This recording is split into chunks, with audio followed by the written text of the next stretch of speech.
Back పెయిన్లో ఏంటంటే చాలా కారణాలు ఉంటాయి. నార్మల్ డే టు డే యాక్టివిటీస్లో ఐటీ ఎంప్లాయీస్ కానీ లేకపోతే డెస్క్ జాబ్ చేసే వాళ్ళకి ఊరికే ఎక్కువసేపు కూర్చోవటం వల్ల కూడా వెనకాల మజిల్స్ వీక్ అయిపోయి మనకు బ్యాక్ పెయిన్ వస్తూ ఉంటుంది. అదొక type of back pain.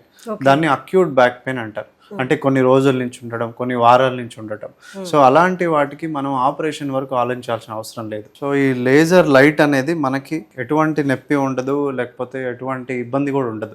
Program set చేసుకొని మనం ఒక్కసారి ట్రీట్మెంట్ ఆన్ చేసిన తర్వాత ఈ ఏరియాలో పేషెంట్ కి స్పాజం ఉంది అంటే కంట్రోల్ టైట్ గా అయిపోయినాయి, లేకపోతే తెమ్మిరని కంప్లైంట్ చేస్తున్నారు. సో ఈ ఏరియాలో మనం ట్రీట్మెంట్ ఇప్పుడు స్టార్ట్ చేస్తున్నాం. ఇప్పుడు ఆన్ చేశాను నేను.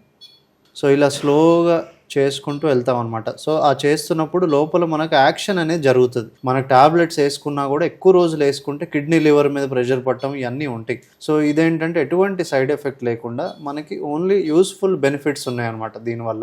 ఓన్లీ స్మాల్ ఏరియా ఉంటే ఒక 5 to 10 minutes ప్రోగ్రామ్ అయిపోతుంది. వాళ్ళ టైమింగ్స్ బట్టి ఎప్పుడైనా చేసుకొని వెళ్ళిపోవచ్చు అనమాట వాళ్ళ ఇంటికి.